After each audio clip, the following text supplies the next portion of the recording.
मुलाकातें जरूरी हैं, लेकिन अगर मुलाकातें सियासी हों तो आरोप लगने लगते हैं। मसला मुस्लिम धर्मगुरुओं से होने वाली सियासतदानों की मुलाकातों का है और इस फहरिस्त में अब सोनिया के साथ साथ राजनाथ सिंह और केजरीवाल का नाम भी शामिल हो गया है। सवाल है कि क्यों हो रही है मुस्लिमों के सहारे सियासत।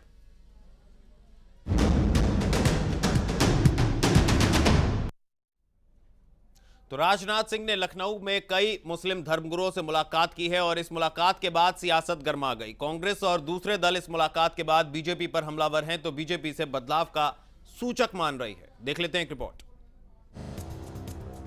चुनाव जारी है और देश अपना मत जाहिर करने में लगा है।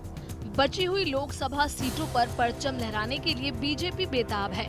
बीजेपी अध्यक्ष राजनाथ सिंह ने लखनऊ में all India Muslim personal law board के अध्यक्ष और शिया उलेमा मौलाना कल्बे सादिक, मौलाना कल्बे जव्वाद, मौलाना हमीदुल हसन, मौलाना यासूब अब्बास, मौलाना खालिद रशीद फिरंगी महली से उनके घर जाकर अलग अलग मुलाकात की। मुलाकात के बाद सियासी पारा चढ़ गया। कांग्रेस ने बीजेपी पर सीधा हमला बोला। कोई धर्मगुरु मिलने के लिए सोनिया जी से आए तो कांग्रेस फिरका परस्ती फैलाती है, और राजनाथ सिंह जो उनके सदर हैं वो मिलने के लिए मौलाना कल्बे जवाद के घर पर जाते हैं, मौलाना रशीद फरंगी महली साहब के घर पर जाकर मिलते हैं। तो मेरा ख्याल है ये सेकुलरिज्म की बहुत बड़ी अलामत है। भारतीय जनता पार्टी के पास ये दो पैमाने किस लिए हैं? आज भारतीय जनता पार्टी के लोग जवाब देंगे ये फिरका परस्ती है या सेकुलरिज्म है। वहीं कभी बीजेपी की सहयोगी रही जेडीयू ने भी इस मुलाकात पर सवाल या निशान खड़े किए। अगर किसी और पार्टी के नेता ने यह कार्य किया होता तो उस पर मुस्लिम तुष्टीकरण का आरोप लगता। ये साधु संतों से मिले, पादरी से मिले और मुस्लिम्स के धर्मगुरु से मिले, इनके 100 गुना माफ। मुलाकात का फायदा बीजेपी को कितना मिलता है कहना मुश्किल है, लेकिन कभी मोदी का इंटरव्यू लेकर एसपी से निकाले गए शाहिद सिद्दीकी ने इस मुलाकात को पॉजिटिव माना है। मुसलमानों का भविष्य एक लोकतांत्रिक हिंदुस्तान में तभी बनेगा जब वो कांग्रेस और भाजपा दोनों के साथ बराबर का व्यवहार रखेंगे, और जो अच्छा होगा, जिसकी पॉलिसी ठीक होंगे, उसके साथ जाएंगे। भाजपा के लिए सारे दरवाजे बंद करके रखना मुसलमान के अपने हित में नहीं है। वहीं बीजेपी इस मसले पर कांग्रेस और दूसरे विपक्षी दलों के आरोपों का दमदारी से मुकाबला कर रही है और इन मुलाकातों को बदलाव की बेचैनी करार रही है। हम लोगों से वोट की बात नहीं कर रहे हैं, हम तो लोगों के जो बेचैनी है, जो बदलाव के लिए बेचैनी है, जो एक अच्छा माहौल देश में खड़ा हो उसके लिए बेचैनी है, उसके लिए लोगों से मिल रहे हैं, लोगों से संपर्क कर रहे हैं, लोगों से संवाद कर रहे हैं। इसके पहले सोनिया गांधी ने इमाम बुखारी से मुलाकात की थी, तब बीजेपी ने हंगामा किया। अब राजनाथ सिंह के मुस्लिम धर्मगुरुओं से मुलाकात पर कांग्रेस हमला कर रही है और इन सब के बीच देखना दिलचस्प होगा कि आखिर देश की दूसरी सबसे बड़ी आबादी किसे अपना रहनुमा मानती है। जिया न्यूज रिपोर्ट। और इस खास चर्चा में हमारे साथ मौजूद है एक विशेष पैनल। बीजेपी लीडर दिनेश प्रताप सिंह जी हमारे साथ स्टूडियो में मौजूद हैं। आम आदमी पार्टी के नेता श्याम गोपाल गुप्ता जी हमारे साथ मौजूद हैं। वहीं शाही मस्जिद के इमाम मौलाना नवाबुद्दीन नक्शबंदी हमारे साथ मौजूद हैं और कांग्रेस नेता पंकज चतुर्वेदी हमारे साथ भोपाल से जुड़ेंगे। तो सभी मेहमानों का स्वागत है जिया न्यूज पर और इस चर्चा को शुरुआत करते हैं। चर्चा की शुरुआत दिनेश जी से कर लेते हैं। दिनेश जी, अभी कल देर रात में मुलाकात हुई राजनाथ जी की दो धर्मगुरुओं से, क्या कहेंगे? अब आरोप लग रहे हैं सांप्रदायिकता के करने के, क्योंकि इससे पहले आपकी पार्टी ने भी इस तरह के आरोप कांग्रेस पर लगाए, आम आदमी पार्टी पर लगाए। अब आप किस तरीके से बचाव करेंगे? देखिए लवी जी, इसमें बात क्या, इसमें चुनाव का समय है जी, और राजनाथ सिंह लखनऊ से चुनाव लड़ रहे हैं और पार्टी के राष्ट्रीय अध्यक्ष हैं जी। तो क्या पार्टी के राष्ट्रीय अध्यक्ष एक प्रत्याशी के रूप में अगर चुनाव लड़ रहे हैं तो क्या वो सिर्फ एक धर्म के लोग, एक मजहब के लोग, एक जात के लोगों से मिले?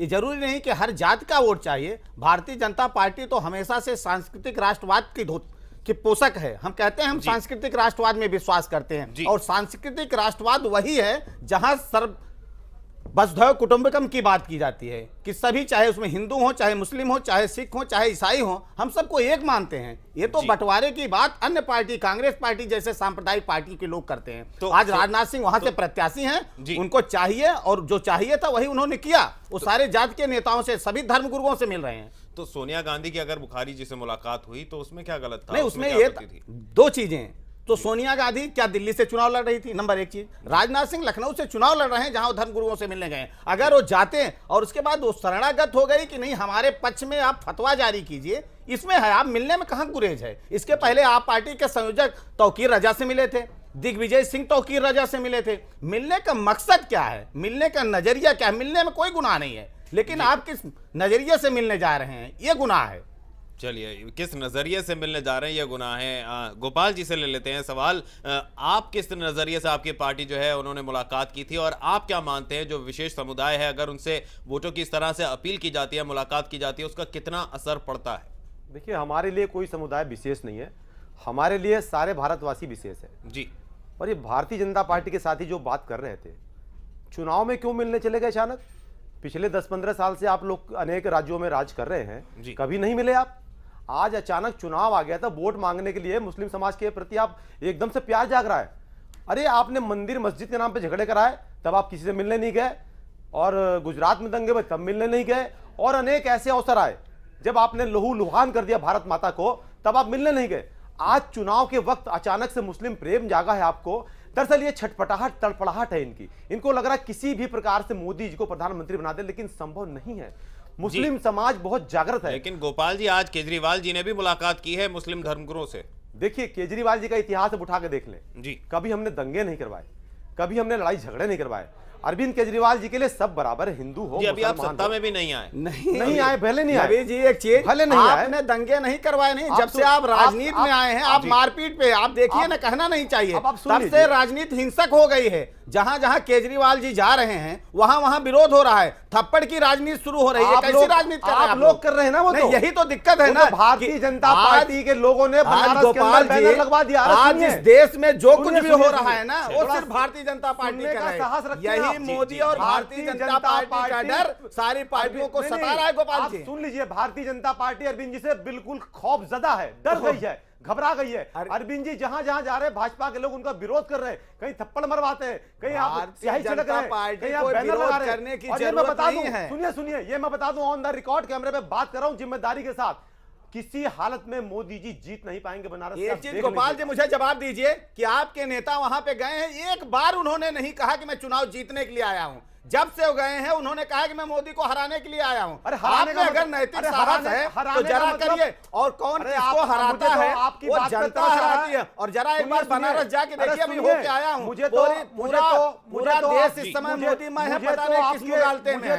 ये मुंगेरी लाल के सपने आपको 16 तारीख के बाद नजर आ जाएंगे, बनने जा रही है सरकार। चिंतित मत मुझे रहिए। आपके ज्ञान पे तरस आ रहा है। किसी को हराने का मतलब ये होता है नहीं, कि ज्ञान हम जीत रहे लीजिए, हैं। अगर नहीं है तो नहीं, ज्ञान लेके हराने आए, का जैसे मतलब क्या मेढक हुआ? के कुएं हम का जीत रहे मेढक हैं। बन बनिए। आपको अच्छी ज्ञान लेने की आवश्यकता है और लीजिए।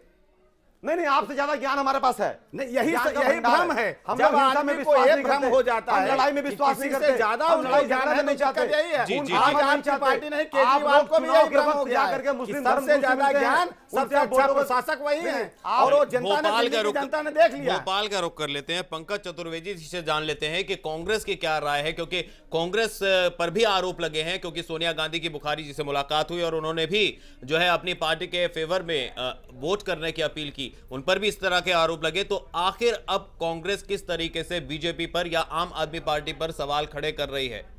पंकज जी।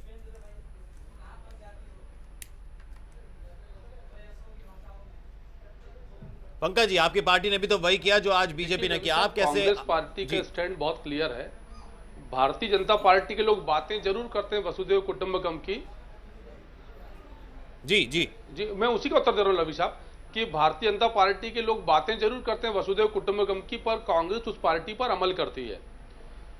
सोनिया गांधी जी कांग्रेस पार्टी की राष्ट्रीय अध्यक्ष हैं और कांग्रेस पार्टी पूरे हिंदुस्तान में लोकसभा का चुनाव लड़ रही है जी। और यदि सोनिया गांधी शाही इमाम साहब से जाकर मुलाकात करते हैं, उनसे गुजारिश करती हैं कि देश में सांप्रदायिक ताकतों को सत्ता में आने से रोका जाए और उसमें शाही इमाम साहब यदि मदद कर रहे हैं तो उसमें गलत क्या है, पर उस पर भारतीय जनता पार्टी के लोग सवालिया निशान उठाते हैं। और आज जब राजनाथ सिंह साहब लखनऊ में सवाल यहाँ गलत सही का नहीं है, लेकिन चुनाव से ठीक पहले क्यों याद आती? पंकज जी, मैं आपसे एक सवाल करूं। All India Muslim Pankaj ji, आपसे मैं एक सवाल करूं कि आप ये कह रहे हैं कि जो सांप्रदायिकता से लड़ने के लिए इस अरे देश दिनेश में जी बात सबसे सुनिए, ज्यादा दिनेश पंकज जी जी बात सुनिए, सांप्रदायिक दंगे दिनेश जी जिसने बात किया सुनिए, है। मैंने आपकी पूरी बात सुनी, फिर बोलिएगा।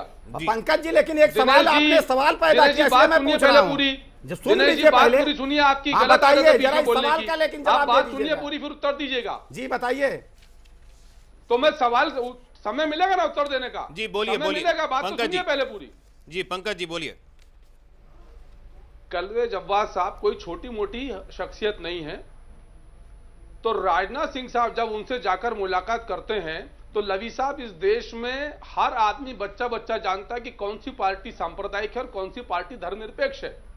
और जो लोग सांप्रदायिक होकर धर्मनिरपेक्षता का चोंगा पहनकर आज मुस्लिम धर्मगुरुओं के दरवाजे पर माथा टेक रहे हैं, जो कभी बहरेआम प्रेस कॉन्फ्रेंस में कहते हैं कि यदि हमने कोई गुनाह किया है तो मैं सिर्फ मांग लूंगा, तो उनका मंतव्य बहुत साफ है। और मैं बोलता हूं कि यदि भारतीय जनता पार्टी का मन इतना साफ सुथरा है देश में अकलियतियों के प्रति, माइनॉरिटी के प्रति, तो क्या गुजरात दंगों को लेकर कभी उन्होंने चर्चा करी क्या?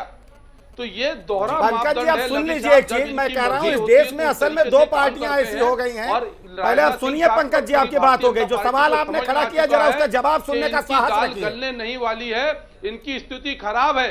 तो अब जाकर अपने चाल चरित्र और चेहरा आचरण अरे बदलना जरा चाहते हैं। पंकज जी जरा और धैर्य ये रखिए, अपने नकली सवाल जो नकाब खड़ा किया लगाकर, जरा जवाब गोटा सुनिए। लगाकर सबसे देश बड़ी में समस्या आज कांग्रेस पार्टी की यही है पंकज जी, कि आज आपकी पार्टी जो है कौन सांप्रदायिक है कौन गैर सांप्रदायिक है, उसका सर्टिफिकेट बांटने का काम कांग्रेस पार्टी कर रही है। और इस देश में कौन ईमानदार है और कौन बेईमान है, उसका प्रमाण पत्र बांटने का काम आप पार्टी कर रही है। देश में सबसे ज्यादा दंगा फैलाने का काम अगर किसी के शासन में हुआ तो कांग्रेस। जरा पंकज जी सीधे सीधे जवाब दीजिए, भारतीय जनता पार्टी के शासन में कितने सांप्रदायिक दंगे हुए?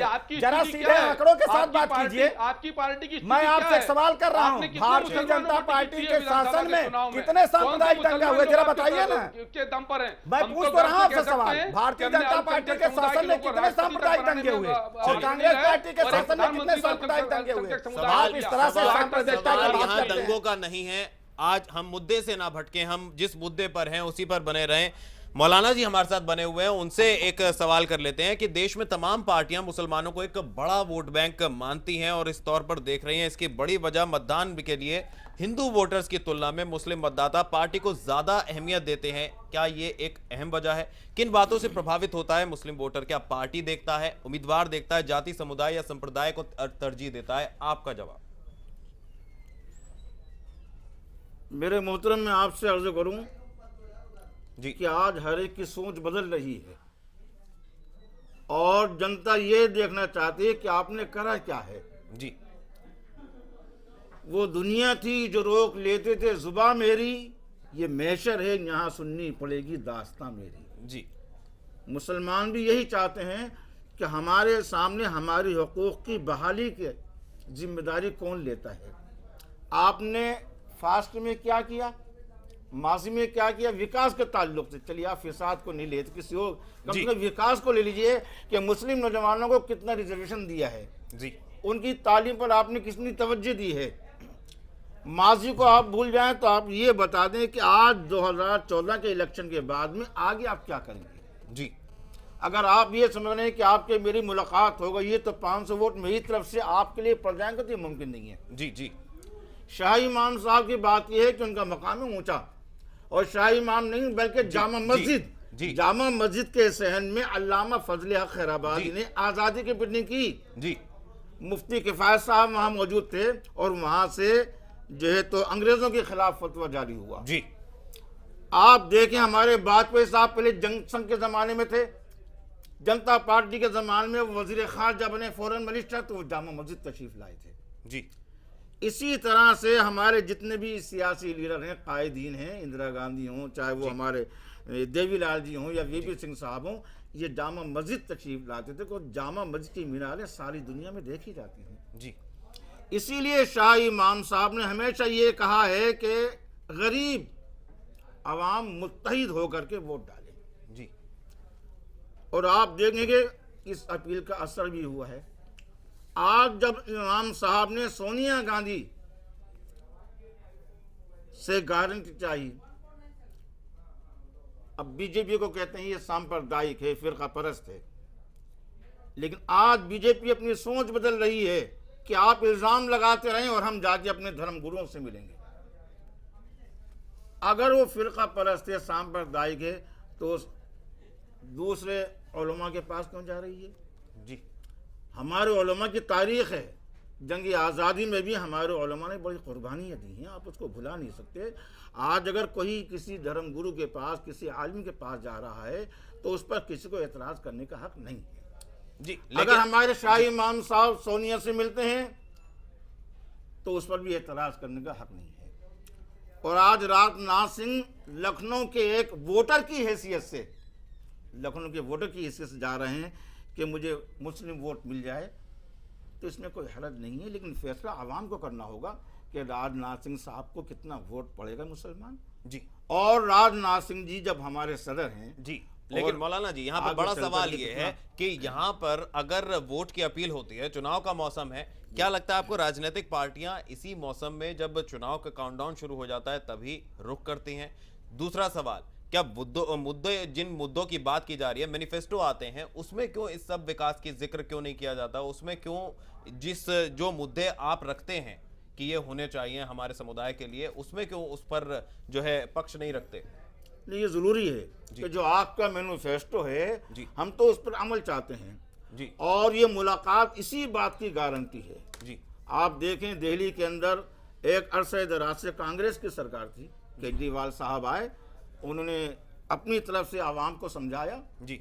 वो तो किसी धर्मगुरु से दिल्ली में नहीं मिले थे जी। और न सियासी लोगों ने उनका साथ दिया था, लेकिन आवाम का उन्होंने दिल जीता और कहा कि मैं आपके लिए कुछ करके दिखाऊंगा, तो दिल्ली के चीफ मिनिस्टर बने। आज मोदी साहब पर 2000 का इल्ज़ाम है जी, लेकिन आप देखें उनकी तकारीर आप सुन रहे हैं और उनके बयानात आप देख रहे हैं, वो यही कह रहे हैं कि मैं विकास के लिए आया हूँ जी, विकास के लिए आया हूँ, और विकास होगा तो सारे मुल्क का होगा, मुल्क के रहने वाले किसी एक फिरके का नहीं होगा जी, बल्कि सबका होगा।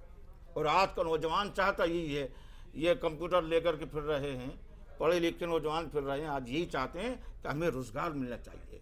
कांग्रेस की सबसे बड़ी भूल ये हुई है कि उसने माजी के अंदर हमारे नौजवानों को रोजगार नहीं दिया। दिनेश जी से बीजेपी को डरा दिया, ये फिरका परस्त है, ये खा जाएंगे, मोदी जी अच्छा कर लेंगे। मोदी जी के नौजवान काम चाहते हैं और मुसलमान भी काम चाहते हैं कि आप काम दिखाइए कि आपने काम क्या किया है और आइंदा आप क्या काम करना। चलिए दिनेश जी से जान लेते हैं कि मोदी जी के विजन में क्या जो विशेष समुदाय है, अगर आप मिल रहे हैं और वादे कर रहे हैं, उनके लिए क्या कुछ प्लानिंग है ताकि आने वाले समय में जो है उनके विकास के लिए भी जोर दिया जाएगा बीजेपी के शासन में? लवी जी, भारतीय जनता पार्टी सिर्फ कहने पे विश्वास नहीं करेगी जी। वैसे भी राजनीति का जो दौर है ना, ये परिवर्तन का दौर है जी। आज सारे दलों में बौखलाहट क्यों है? गुजरात में आज जाके देखिए, वहां क्या सिर्फ हिंदू का विकास हुआ है? अगर वहां पे सड़कें बनी हुई हैं तो क्या उसमें पूछा जाता है कि भैया आप किस कौम के हैं, किस जात के हैं, किस मजहब के हैं? अगर कोई विद्यालय खुला हुआ है तो वहां पूछा जाता है कि आप किस कौम के हैं, किस मजहब के हैं? अगर हॉस्पिटल खुल जाता है विकास के लिए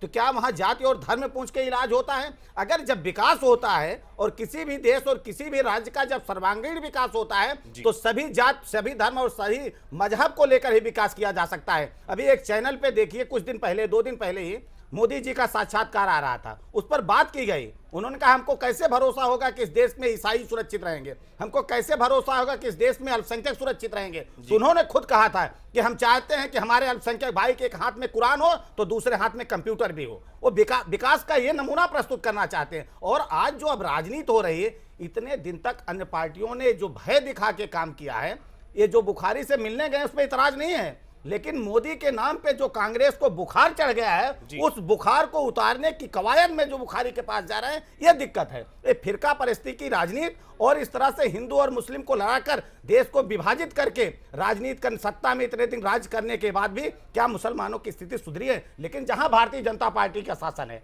मैं चुनौतीपूर्ण कैमरे पर कहता हूं, आप वहां जाकर मुसलमानों की स्थिति देखिए और जहां गैर भाजपाई सरकारें हैं वहां जाके देखिए, आपको खुद स्पष्ट हो जाएगी दूध का दूध और पानी का पानी। चलिए पंकज जी से सवाल ले लेते हैं। पंकज जी, लेकिन जिस तरह के आरोप लगते रहे हैं, क्यों चुनाव से पहले ही क्यों याद आती है मुस्लिम समुदाय के लोगों की? क्यों इस तरह का मुलाकातों का दौर और आश्वासन और विकास के मुद्दों का दौर जो है और बड़ी बड़ी बातें करने का दौर शुरू हो जाता है? क्यों इस तरह की बातें सामने आती है? क्या क्यों राजनीतिक पार्टियां जो हैं इसे एक मुद्दा और एक वोट बैंक के तौर पर देखने लगती हैं?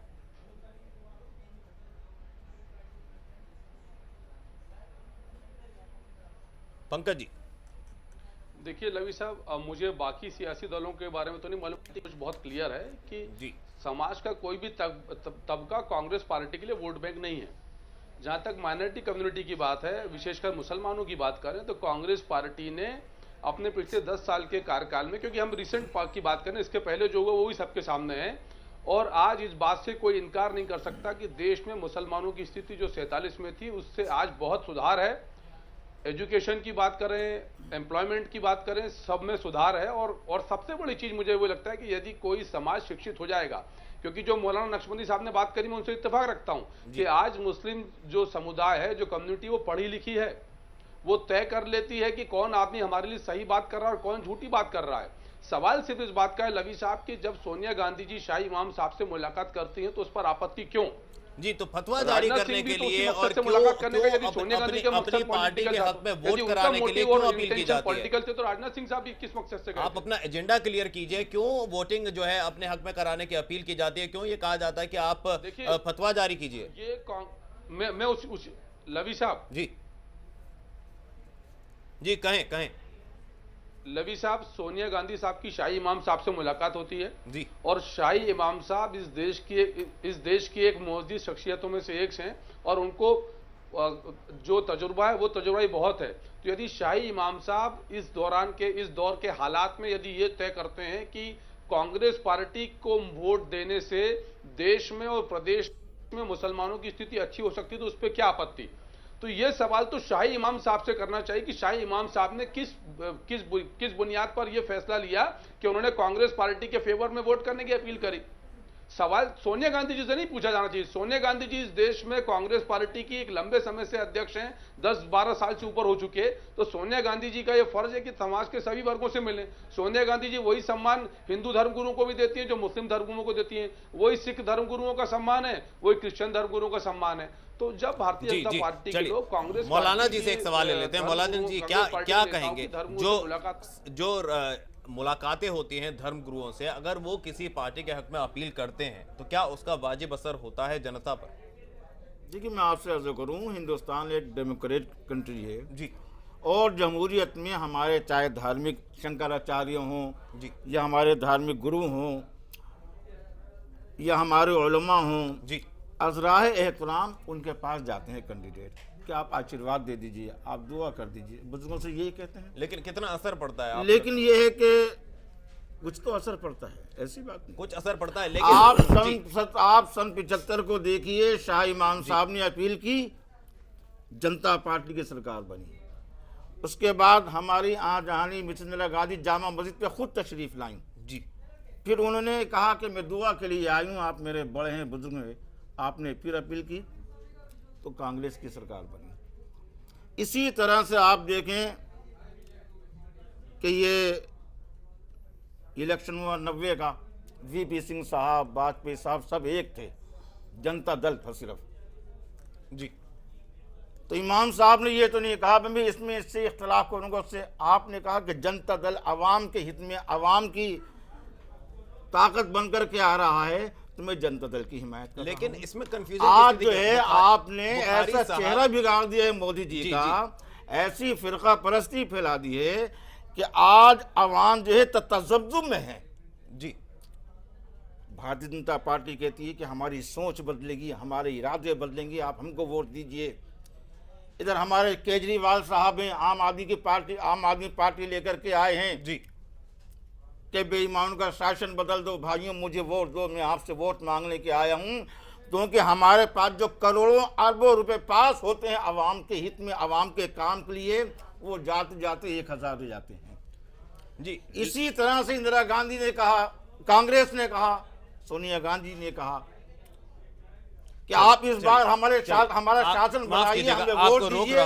तो हम जो है जो पहले अक़लियतों का काम किया है उसमें अगर कोई कमी रह गई है, मौलाना आजाद फाउंडेशन बनाया है, नेशनल अक़लियत कमीशन बनाया है, इस तरह से जो काम हमने किए अगर कोई कमी रह गई है तो कांग्रेस उसको भी पूरा करेगी। क्या हुआ है, क्या होना है, उस पर चर्चा करेंगे। लेकिन वोट बैंक की जो राजनीति है उस पर भी कई सारे सवाल खड़े हो रहे हैं, उनके भी जवाब तलाशने की कोशिश करेंगे। पूरा पैनल हमारे साथ मौजूद है। फिलहाल वक्त तो चला एक छोटे से ब्रेक का, आप देखते रहिए जनता मांगे जवाब।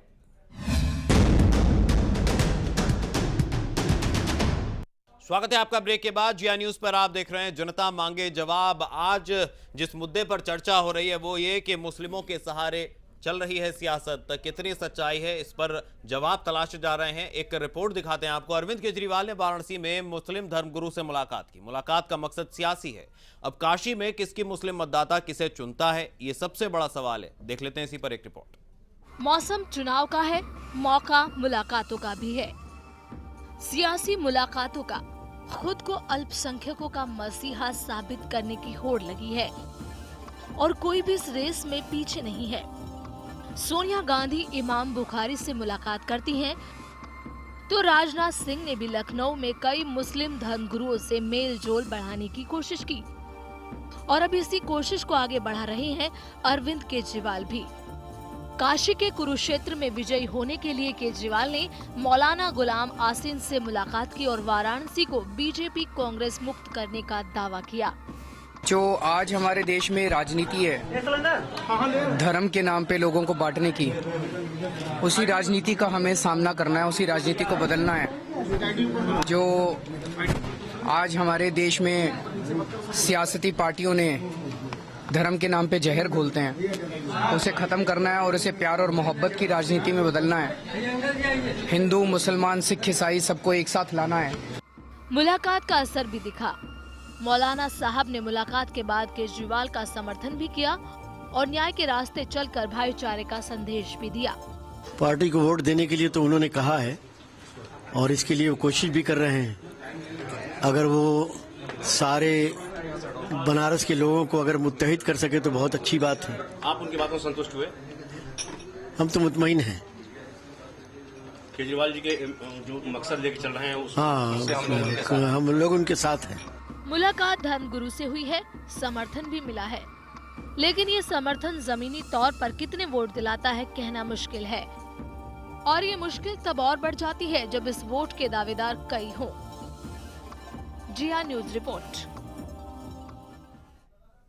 चलिए तो श्याम जी से सवाल ले लेते हैं। श्याम गोपाल जी, क्या कहेंगे अब किसका यहाँ पर किसको ज्यादा वोट मिलते दिख रहे हैं आपको अगर वाराणसी सीट की बात करें? निश्चित रूप से एक बात तो तय हो चुकी है जी, मोदी जी की राह अब आसान तो रही नहीं है और निश्चित रूप से जिस प्रकार बनारस की जनता अरविंद जी का साथ दे रही है, हिंदू हो, मुसलमान हो, जैन हो, सिख हो, सारा समाज बनारस का आज अरविंद के साथ खड़ा हो चुका है और निश्चित रूप से यह इस बात की ओर इंगित करता, इशारा करता है कि वहां के परिणाम बहुत चौंकाने वाले होंगे और जिस प्रकार दिल्ली के अंदर शीला दीक्षित को अरविंद जी ने उखाड़ कर फेंक दिया, वही परिणाम बनारस में दोहराया जाएगा और मोदी जी को वहां पर हार का सामना करना पड़ेगा। क्या कहेंगे दिनेश जी? असल में रवि जी देखिए, इस बार का जो चुनाव है जी, उस विशेष परिस्थितियों में चुनाव हो रहा है।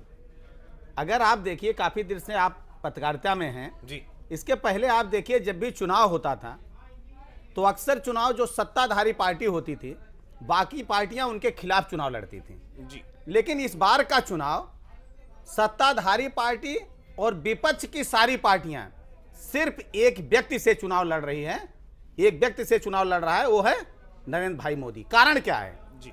आज अलग अलग लड़ते हुए लोग जो आपको दिख रहे हैं ना, ये अरे तो रामविलास पासवान आपके साथ क्यों चले आए? अरे भैया बात सुनिए, अब रामविलास पासवान कहां से आ गए आपके साथ? इंडियन जस्टिस पार्टी के लोग कहां से आ गए आपके पास? पहले आप सुन लीजिए। अभी आज एक नेता इतने लोगों का कुनबा जानकारी रखिए तो आप कहां पर हो? एक नेता ने चुनाव लड़ने से भी मना कर दिया और वो अल्पसंख्यक समुदाय के हैं। श्याम गोपाल जी, हम आप ही को बता रहे हैं, आप जो कह रहे हैं मैं उसी को कह रहा हूं ना। गले लगा रहे रामविलास पासवान जी को, तो हम कह रहे हैं तो आपको दिक्कत कहां हो रही है? कौन से सिद्धांत की बात कर रहे हैं आप? आप पहले आप एक तो आप लोगों को दिखाई नहीं देता, आजकल सुनाई भी नहीं। हम बात क्या कर रहे हैं कि जितनी पार्टियां हैं, एक न लबी जी, अकेले मत बोलिए, एक मिनट बात सुन लीजिए, नहीं तो आप बोल ही नहीं पाएंगे, हम आपकी तरह बोलेंगे बीच में। तो जी, दूसरी चीज हम कह रहे हैं कि विषम परिस्थितियों में चुनाव हो रहा है और सारे लोग सिर्फ नरेंद्र भाई मोदी से चुनाव लड़ रहे हैं। और दूसरी चीज, अभी सारे लोग जो बात कर रहे थे, हम अल्पसंख्यक वोटरों की बात कर रहे हैं। इस देश में एक 6 साल के लिए भारतीय जनता पार्टी को भी शासन चलाने का मौका मिला था।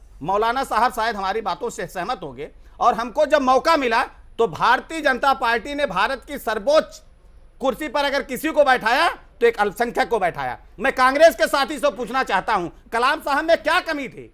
आप सत्ता में आते ही कलाम साहब को किस आधार पर आपने हटा दिया था? बहुत आप जो अल्पसंख्यकों के शुभचिंतक हैं या हज करने की बात होती है, मोदी साहब बार बार कहते हैं कि सबसे ज्यादा आवेदन अगर कहीं आता है तो अगर आवेदन कहीं आता है, अगर आवेदन कहीं आता है तो वो गुजरात में आता है। इसलिए बात करने में कि हम मुस्लिम प्रेमी हैं, हम मुस्लिम की ज्यादा बातें कर रहे हैं, सबसे ज्यादा समय में आपकी पार्टी सत्ता में रही है, लेकिन उसके बाद भी आज अल्पसंख्यकों की जी जस की तस बनी हुई है, तो उसके जिम्मेदार कौन है? और ये अधिकार ललित जी, और आप कहते हैं इनके राहुल गांधी कहते हैं हम राइट टू इंफॉर्मेशन का अधिकार दिए, हम भोजन का अधिकार दिए, तो क्या अल्पसंख्यकों से मिलने के लिए भारतीय जनता पार्टी को आपसे पूछकर अधिकार हासिल करना होगा? आपने तो प्रधानमंत्री को अधिकार नहीं दे पाया, आप उस सीट के लिए माननीय मनमोहन सिंह को मौन कर दिया, उनके अधिकार को कम से कम दर देते, आप अल्पसंख्यकों को क्या अधिकार देने की बात करते हैं? जी पंकज जी।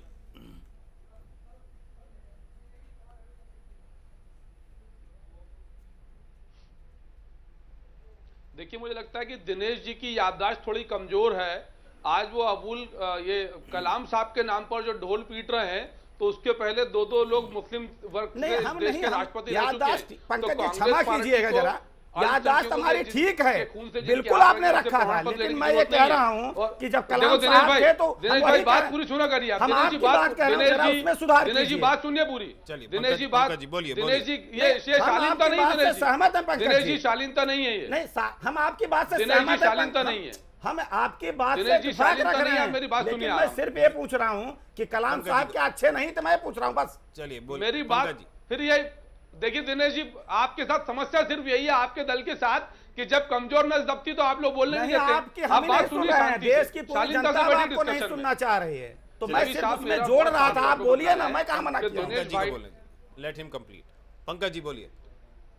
अरे दिनेश जी, थोड़ी देर के लिए मुंह बंद कर दीजिए, थोड़ी देर के लिए मुंह बंद कर लीजिए। लवी साहब जी, दिनेश जी ने एक बात स्वीकार करी कि देश में चुनाव विषम परिस्थिति में है, इनके लिए विषम परिस्थिति में है। और एक बात जो बहुत गंभीर बात है जो उन्होंने स्वीकार करी कि देश की तमाम पार्टियां नरेंद्र मोदी के खिलाफ लड़ रही हैं। क्यों लड़ रही है, उसके पीछे क्यों नहीं जाते? ये अटल बिहारी वाजपेयी साहब 6 साल तक इस देश के प्रधानमंत्री रहे और उन्होंने 2000 में नहीं नरेंद्र मोदी को गुजरात नरसंहार के बाद बोला था कि इनको राजधर्म का पालन करना चाहिए। तो जिस व्यक्ति के पीछे पूरे देश की सियासी जमात लगी हो जो उसके खिलाफ हो, तो कोई ना कोई वाजिब कारण है, कोई ना कोई मजबूत वजह है जिसकी वजह से देश की सारी पार्टियां नरेंद्र मोदी की खिलाफत कर रही हैं। तो इनके लिए अवसर आत्मावलोकन का है, अवसर प्रसन्न होने का नहीं है कि देश में ऐसी परिस्थिति है कि सब एक आदमी के खिलाफ हैं। उस आदमी के कर्म ऐसे हैं लवी साहब कि पूरी देश की तमाम सियासी पार्टियां उसके खिलाफ हैं। और आज है कौन? रामविलास पासवान, जिनकी बिहार में खराब हो गई थी, शिवसेना और अकाली दल और बाकी साउथ की 2-3 छोटी छोटी पार्टी आपने जोड़ ली, तो कुल मिलाकर आपकी स्थिति बहुत खराब है। और इसीलिए आज राजनाथ सिंह साहब को जाकर लखनऊ में मुस्लिम धर्मगुरुओं से मुलाकात करना पड़ी और पिछले महीने राजनाथ सिंह को कहना पड़ा था कि हम यदि मुसलमानों के खिलाफ कुछ गलत करते हैं तो मैं शीश झुकाकर माफी मांगने को तैयार हूं। तो ऐसी स्थिति क्यों बनी, इसका विश्लेषण करें, अवलोकन करें। और यदि आपकी अल्पसंख्यकों के प्रति इतनी हमदर्दी होती तो आज ये स्थिति आपकी पार्टी के लिए नहीं बनती। पंकज जी, हमारी सिर्फ अल्पसंख्यकों के प्रति नहीं, लेकिन तो मोदी जी ने भी कहा था कि अगर मैं दोषी हूं तो मुझे आप फांसी पे चढ़ा दीजिए खुलेआम। और अटल जी कहे थे कि राजधर्म का पालन कीजिए, तो मुझे बता दीजिए 2002 के बाद कुछ हुआ? राजधर्म का पालन ही हो रहा था। आप उत्तर प्रदेश नहीं जाते हैं, एक बार आप नहीं बोलते हैं जहां 150 ज्यादा सांप्रदायिक दंगे हो गए। यही आप में यही दिक्कत है आपके साथ, आपके चश्मे की जो दिक्कत है कि आप किसी को एक दूसरे रंग से देखते हैं, दूसरे को दूसरे रंग से देखते हैं। इसको जरा सा परिवर्तित कीजिए। चलिए मौलाना जी से जान लेते हैं कि दोनों जो आरोप लगा रहे हैं एक दूसरे पर, आप क्या मानते हैं, क्या वाकई ऐसी स्थिति है? देखिए, मैं आपसे अर्ज करूं, हमारे पंकज जी साहब फरमा रहे थे जी कि ये जो 10,000 करोड़ रुपया खर्च हुआ है, ये उसकी एक चमक है जो हमारे मोदी साहब हर तरफ चमक रहे हैं।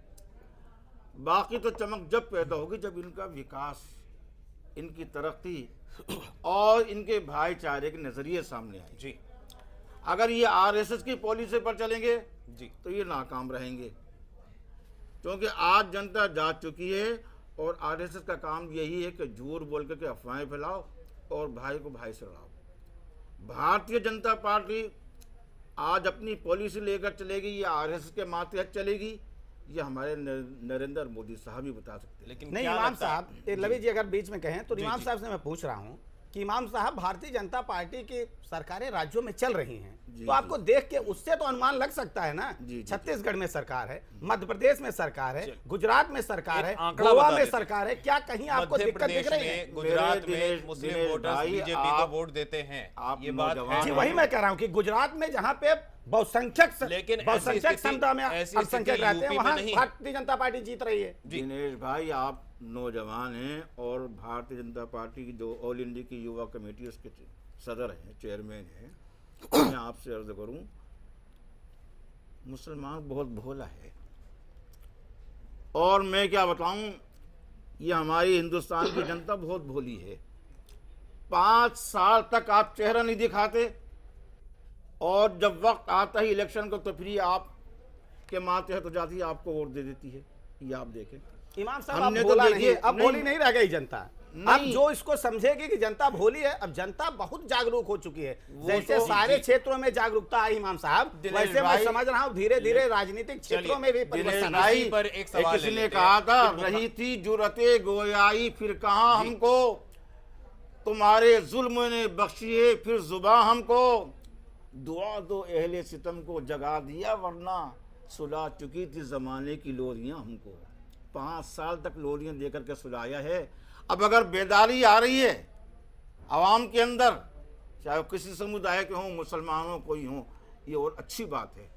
और अब ये होगा, चाहे वो मोदी साहब हो या कांग्रेस हो, कोई भी हो, ये जनता अब गिरेबान पकड़ के आपसे काम कराएगी। ये जुर्रत दे दी इन आम आदमी की पार्टी वालों ने कि गिरेबान पकड़ के काम कराएंगे। अब तो एक एक अफसर से भी, एक एक एमएलए से भी, एक एक काउंसलर से भी आप हमारा ये काम करिए। आप काम करेंगे तो ठीक है, अगर काम नहीं करेंगे तो आइंदा आपको वोट नहीं देंगे। फिर हमारे वाजपेयी साहब इतने साल रहे, आप ये देखिए जनसंघ के ज़माने में उनकी कितनी इमेज खराब थी। लेकिन जनता पार्टी में जब वो आए तो मुस्लिम मुल्कों से ताल्लुकात बनाने की उन्होंने कोशिश की। 52 मुल्क के मुसलमानों के, हर जगह वो गए फॉरेन मिनिस्टर बन करके और बेहतर से बेहतर ताल्लुकात बनाए। हम तो यही दुआ करते हैं कि अल्लाह नरेंद्र मोदी जी को इतनी समझ दे, इतना शऊर दे कि वो गुजरात के आवाम को नहीं बल्कि पूरे हिंदुस्तान की जनता को अपना फैमिली का समझें। हार जीत अलग, वो तो 16 मई के बाद की बात होगी। आज भी ऐसा भाईचारा बने कि दिनेश भाई ये तो इलेक्शन है, आज है कल चला जाएगा, लेकिन भाईचारा और यकजहती हमारी हमेशा के लिए रहना चाहिए। हमारे इख्तिलाफ है, आप कह रहे हैं फूल को वोट दो, मैं कह रहा हूँ मैं किसी और को वोट दूंगा, राय की अलग अलग है। चलिए भाई, आप कह रहे हैं अपनी ये जैकेट पहनी है, मैं कहता हूँ मैं शेरवानी पहनूंगा। ये इख्तिलाफ अलग अलग चीजें, लेकिन नफरत ना फैले। चलिए, वोट के नाम पे, इलेक्शन के नाम पे नफरत ना फैले और हम वोट मांगे तो विकास के नाम पर मांगे, एक दूसरे को गालियां दे करके वोट ना मांगे। विकास के मुद्दे पर वोट मांगे जाते हैं या नहीं, ये भी बड़ी बात है। और नफरत की राजनीति नहीं होनी चाहिए। ये जनता है और पब्लिक है, पब्लिक सब जानती है, पब्लिक कितनी जागरूक है, इस पर भी सवाल लेंगे। इस पर भी सवाल लेंगे कि मौलाना साहब की जो बात है उससे राजनीतिक दल जो है कितना इत्तेफाक रखते हैं। पंकज जी कुछ कहना चाह रहे थे, उन पर भी लौटेंगे, लेकिन फिलहाल वक्त तो चला एक बहुत ही छोटे से ब्रेक का। आप देखते रहिए जनता मांगे जवाब।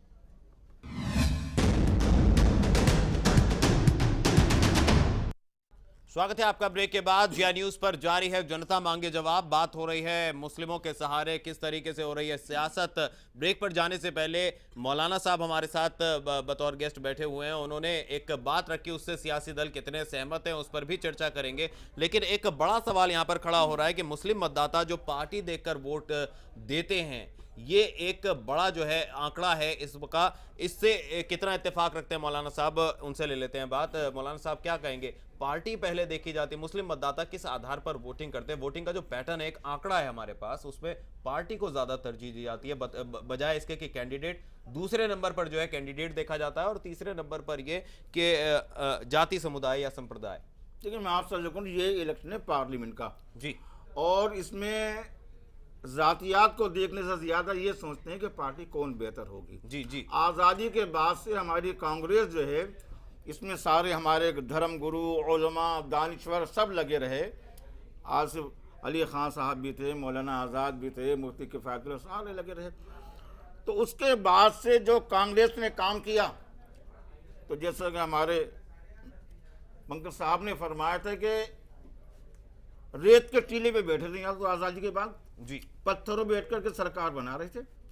आज ये सोफा सेट, ये कुर्सियां जो आई है कांग्रेस की देन है। बहुत मेहनत हुई, बहुत तरक्की हुई, लेकिन उसके बावजूद हमारी जो आवाम की रकम आती है, माफ कीजिएगा, अगर आप तरक्की का कोई काम करते तो अपनी गिरंस नहीं करते। जो टैक्सों के जरिए से रकम वसूल करते हैं जनता से, आप वही तरक्की पर लगाते हैं।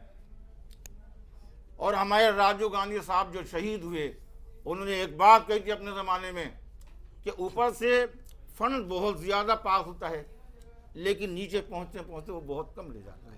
तो भ्रष्टाचार का मुद्दा भी अहम रहेगा। भ्रष्टाचार, ये बात आपने कही, भ्रष्टाचार जो है उसने हमारे मुल्क को दीमक लगा दी है। भ्रष्टाचार के आरोप तो कांग्रेस पर सबसे ज्यादा लगे हैं पिछले अगर 10 साल की बात करें, और पिछले 5 साल। मैं आपसे अर्ज कर रहा हूं जनाब कि जो कांग्रेस ने तरक्की की, जो काम किए, उसका हिसाब बराबर हो गया भ्रष्टाचार। चलिए पंकज जी से जवाब ले लेते हैं। पंकज जी क्या कहेंगे, भ्रष्टाचार के सबसे ज्यादा संगीन आरोप जो है कांग्रेस के यूपीए 2 सरकार में लगे, बल्कि काम को देखेगा कि आइंदा हमारे 2014 के बाद में हमारे लिए विकास कौन करेगा। आज ये सोच बड़ी है नौजवान। चलिए पंकज जी।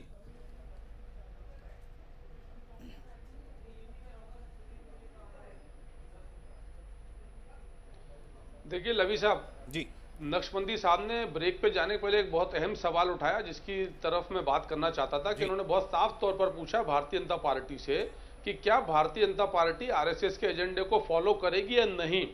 यदि भारतीय जनता पार्टी आरएसएस के एजेंडे को फॉलो करेगी तो हिंदुस्तान के मुसलमान भारतीय जनता पार्टी के साथ नहीं जाएंगे, ऐसा मौलाना नक्शबंदी साहब ने कहा। तो सबसे पहले भारतीय जनता पार्टी के लोग जवाब दें कि उनकी जो मैनिफेस्टो है, जो उन्होंने बड़ी हबड़ तबड़ में जारी किया, उसमें बहुत साफ तौर पर धारा 370, कॉमन सिविल कोड और राम मंदिर का जिक्र फिर 6 साल बाद फिर किया है 99 के बाद। तो इनका रवैया और नजरिया, क्या ये आरएसएस के एजेंडे को फॉलो करेंगे नहीं फॉलो करेंगे, पहले उसका उत्तर मिल जाए, फिर मैं नक्शबंदी साहब के भ्रष्टाचार के मसले का जवाब दूंगा। जी दिनेश जी। हमारा घोषणा पत्र बहुत हड़बड़ी में नहीं जारी हुआ है। ये हड़बड़ी में गड़बड़ी करने का काम हमेशा कांग्रेस पार्टी का रहा है। आपने हड़बड़ी में जल्दी जारी कर दिया है। हमने बहुत सोच समझकर अपने घोषणा पत्र को जारी किया है। और सुन लीजिए, सुनिए ना, और हम किसके एजेंडे पर चलते हैं, किसके एजेंडे पे नहीं चलते हैं, हमारी सरकारें काम कर रही हैं और आपसे बेहतर कर रही हैं कि आपसे गड़बड़ कर रही हैं, जरा बता दीजिए। अभी इमाम साहब जिसकी बात कर रहे हैं, हम तो शुरू से सुशासन और विकास के मुद्दे पर चुनाव लड़ना चाहते हैं। आज भी हम कह रहे हैं, आप क्यों नहीं लड़ना चाहते सुशासन और विकास के मुद्दे पर? क्योंकि आपके अभी 5 राज्यों में जो चुनाव हुआ ना, जो सुपड़ा साफ हो गया, इसलिए आप सांप्रदायिकता के नाम पर चुनाव लड़ना चाहते हैं। हमारा एजेंडा क्लियर है। हमने जो घोषणा पत्र में कहा है, हम बहुत सोच समझ के कहे हैं। हम एकांगी विकास नहीं चाहते हैं। हम सभी जात, धर्म और मजहब को साथ लेकर काम करना चाहते हैं। हम सबका विकास चाहते हैं और हमारी सरकारें, पंकज जी, काम कर रही है। आरएसएस के एजेंडे पर काम करेंगे हमारी सरकारें, भारतीय जनता पार्टी, हमारा एजेंडा क्या है? भारतीय जनता पार्टी का घोषणा पत्र है कि आपका घोषणा पत्र है? हमने जो घोषणा पत्र भारतीय जनता पार्टी का जो जारी हुआ है, उस पर हम काम करेंगे। उसको 100% हम धरातल पर लागू करेंगे। आपकी तरह आपने तो कहा था, हम 100 दिन में जो है घोषणा पत्र में कहा था कि 100 दिन में महंगाई पर, आप हमको बताइए ना, आपके एजेंडे की बात आपने कहा था, क्षमा की, आपने कहा था कि नहीं कि 100 दिन में महंगाई कम कर देंगे? आपने किया? आरएसएस के एजेंडे पर काम करेंगे नहीं करेंगे? आपके कहने से हम करेंगे, आपसे पूछ के करेंगे। आप किसके एजेंडे पर काम किया? आपके एजेंडे पर आपने गांधी परिवार के एजेंडे पे काम किया कि मनमोहन सिंह के एजेंडे पे काम किया? हम आरएसएस के एजेंडे पर काम करेंगे या नहीं करेंगे? हमको आपसे पूछकर नहीं, भारतीय जनता पार्टी का जो घोषणा पत्र है, हमारा जो एजेंडा, हम अपने एजेंडे पर काम करेंगे। हम भारतीय जनता पार्टी के एजेंडे पे काम करेंगे। और एक लाइन और, अभी इमाम साहब कह रहे थे, एक लाइन कह के अगर हम बात अपनी समाप्त करेंगे कि जिस तरह की इनकी नीत, नियत और नेतृत्व है ना, अगर यही ना खुदा रहेगी, अगर यही रहबरी रहेगी, तो हर एक कश्ती किनारे लगकर इसी तरह डूबती रहेगी। शाम गोपाल जी कहना चाह रहे हैं। देखिए मैं एक अरे कौन करता है दोगली? आपको पता है, दोगले लोग ही दोगली राजनीति करते हैं। गोपाल जी देखिए, यहाँ पर ये दोनों साथी भाजपा कांग्रेस से वाक युद्ध कर रहे हैं। ये आप दोगली राजनीति करते हैं, दोगले लोग दोगली राजनीति करते हैं। आप जरा भाषा का संयम रखिए, भाषा का जरा संयम रखिए, पंकज जी, भाषा का संयम रखिए। समय बहुत कम है। श्याम गोपाल जी अपनी मैं ये कहना चाहता हूं, भाजपा कांग्रेस के साथी भले कैमरे के सामने वाक युद्ध कर रहे हो, लेकिन वास्तविकता इससे बहुत दूर है। ये लोग आपस में मिले हुए हैं और जिस प्रकार से दिल्ली के अंदर, मैं आपको बता दूं, पिछले 60 वर्षों में ऐसा काम नहीं हुआ जो आम आदमी पार्टी ने भ्रष्टाचार के खिलाफ लड़के दिखाया। इन दोनों को इससे सीखना चाहिए। आज दिल्ली की जनता लड़ना सीख गई भ्रष्टाचारियों से, बेईमानों से, चोरों से, और ये लोग कुछ सीखना नहीं चाह रहे हैं। तो मैं इन दोनों से आग्रह करूंगा, आम आदमी पार्टी से कुछ सीखें और आम आदमी पार्टी को आप दोनों समर्थन दें, उसको एक बार मौका दे केंद्र में आने का। मैं आपसे श्याम जी बहुत सीख लिया। आप जिनके खिलाफ चुनाव लड़ाए, जिनको पीपी के गाली दिए, उन्हीं के साथ सरकार बना किसी को गाली नहीं बकते और हम लोग। समय जब आया तो भाग खड़े हुए। अरे आप नेताओं के भाषण, ये जनता है, सब कुछ समझती है। दोनों अंदर मिले हुए हैं भाजपा कांग्रेस वाले। अरे मिले होते तो आप मिलकर सरकार बनाते। आप नहीं लड़ रहे हैं, कांग्रेस आपको लड़वा रही वहां पे। चलिए, हमें क्यों लड़वाएगी? तमाम राजनीतिक दलों ने अपनी अपनी बातें जो हैं, अपने अपने मुद्दे जो हैं जनता के बीच जाकर के रखे। अब उनके मुद्दों से, उनकी बातों से, उनके विकास से, उनके वादों से कितना वो प्रभावित होते हैं और कितना इत्तेफाक रखते हैं, ये जनता तय करेगी। लेकिन मौलाना जी से एक आखिरी सवाल, आपके वास्तविक मुद्दे क्या हैं? क्योंकि सभी राजनीतिक दल हमारे साथ यहाँ मौजूद हैं। क्या चाहते हैं आपके मुस्लिम मतदाता, जो अगर सियासत की बात हो रही है, वो क्या चाहता है? देखिए, हमारे जो मुद्दे यही हैं कि जो हमारे आवाम हैं जी, आम मुसलमान हैं, उसके अंदर जो ये एहसास महरूमी है कि आज़ादी के अंदर मैंने कुर्बानी दी थी, लेकिन आज़ादी के बाद मुझे कुछ मिला नहीं है। चलिए, आपको लगता है तो इस वो चुनाव में एहसास उन्हें हक महरूमी मिलेगा? खत्म होना चाहिए। इस बार के चुनाव में आपको लगता है हक मिलेगा? देखिए, इस बार के चुनाव में मिलना चाहिए, नहीं मिलेगा तो छीनेंगे जी। राम मंदिर हो या 370 हो, आज ये दफात पीछे रह गई हैं। आज तो वो कह रहे मुझे रोटी दो, रोटी जी। मेरी माँ भूखी बैठी है, मेरी माँ का इलाज कराना, मुझे इलाज के लिए पैसे चाहिए, आप मुझे रोजगार दीजिए।